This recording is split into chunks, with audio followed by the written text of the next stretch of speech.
今天我們要來搭乘很多航空迷都夢寐以求的航班——國航的747。等一下，幹，又被換機型了啦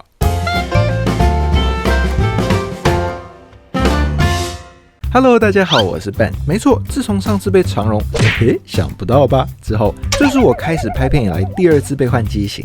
在這之前，我也是聽過很多傳聞說國航的747動不動就被換，但我沒想到還是發生了。因為還有後面的行程，我也沒辦法改航班，所以這支影片就這樣吧。我們下支影片見，嗶啵。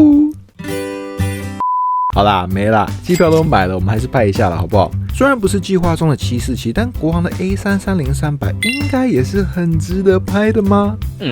我想想看怎麼包裝。之前上海飛台北飛過一次國航的 A330，那我們就來比較一下上海飛北京的 A330 跟上海飛台北的 A330 到底有什麼差吧？準備好了嗎？我們3、2、1，起飛！Hello， 各位，我現在人已經在上海虹橋國際機場的第2航廈了。我這次比較早來機場，其實是因為我想說我需要提早來更換一下證件，結果沒想到的是，居然不用。讓我快速解釋一下。我上次搭海航從曼谷經海口飛上海的時候，我因為是用護照買的機票的關係，第2段從海口飛上海的那段國內線，我被海航要求需要把證件改成台胞證。OK， 這我都還能理解。這本綠色本本有些人不喜歡，所以有些地方沒辦法用，沒什麼大不了的，換個證件的事罷了。所以這次我搭國航從上海經北京飛首爾，我原本也以為第1段上海飛北京這段國內線一樣是需要去票務處把我的證件改成台胞證的，但是讓我沒想到的是，這次居然不用。與其說不用，更準確來說應該是不行。當時我去問的那個 agent 跟我說，一趟聯程票只能綁定1個證件，而因為第2段北京飛首爾需要用到這本護照，所以我就只能用這本護照。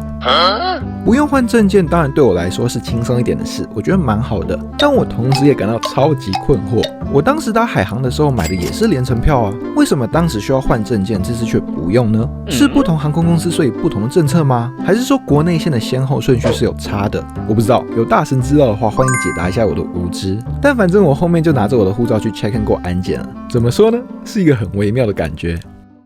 OK，whatever， who cares？ 反正我進來了，我們還是來趕快看一下把女皇踢掉的飛機是哪一架吧。中國國際航空 CA1502 空巴 A330-300，國航目前一共有43架的 A330，其中28架是槓300的變種，平均機齡差不多12年左右。而我們今天這架 B5946也是差不多歲數，11.7歲，也是有一定歲數了。那這裡有一個很有趣的知識跟大家分享一下，大家如果認真看會發現，這架國航的飛機機身上是沒有5星紅旗的哦。基本上就是代表這架會被分配到飛台北的任務。之所以沒有5星紅旗，主要還是避免主權爭議。兩岸的航空公司飛對岸都不可以有任何主權象徵的塗裝，所以蠻有趣的，大家下次可以注意一下。好，時間差不多了，我們還是來登機吧。國航的 A330-300分2種座椅布局，我今天坐的這個有30席的商務艙、16席的豪經艙跟255席的經濟艙，分別是222、242跟242的座椅布局。我今天坐的位置是47A， 椅子 feature 的是蠻熱門的Collins Aerospace Pinnacle Seats， 跟長榮的777是一樣的哦，所以台灣的觀眾可以大概有個概念。那一來到位置上就已經放好了一個枕頭，蠻有誠意的。但可以的話，我還是希望可以稍微洗一下或換新的，要不然好的誠意反而變扣分，蠻傷的。我自己的話還是乖乖用後面的頭枕就好，也是可以上下左右。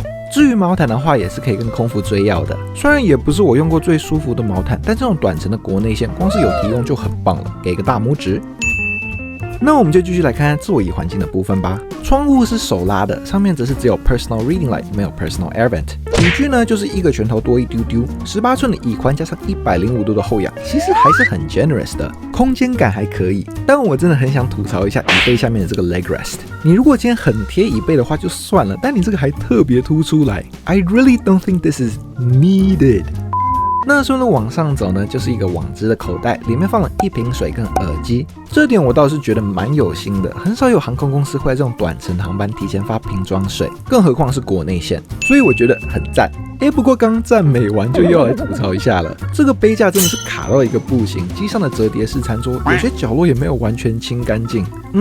其實這並不會特別影響我的搭乘體驗，但從感官來說還是會小不舒服，給人一種清理得很隨便的感覺。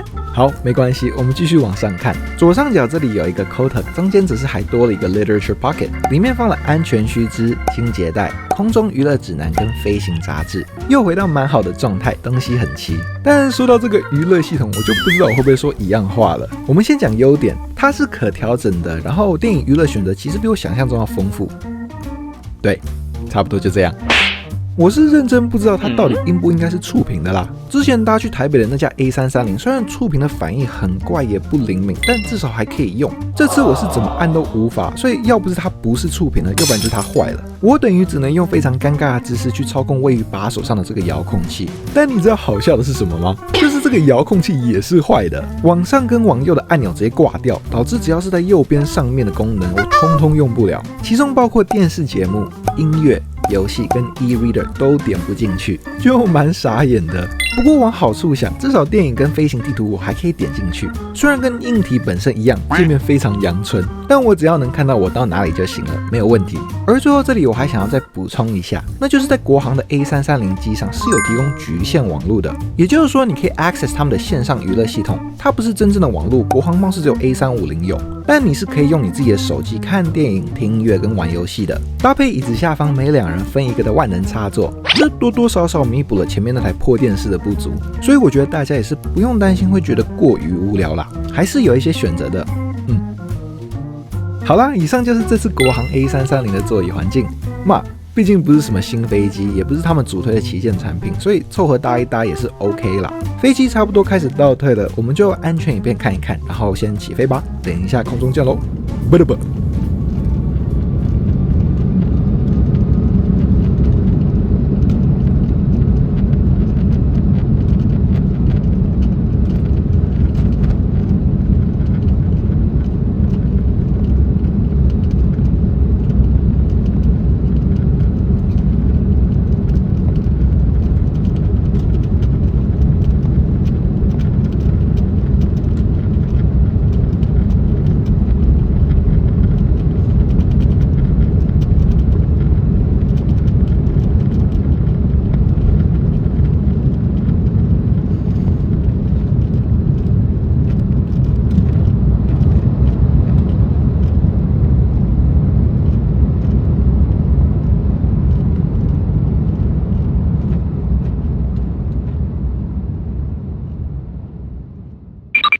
不歸，歡迎大家回來。飛機已抵達飛行高度，空服也很迅速的投入餐飲服務。我們來看看這次吃的是什麼吧。噔噔，就是這一盒食物，一人發一盒，所以很快就拿到了。所以我就在想，發那麼快算不算一種 Panda Express 呢？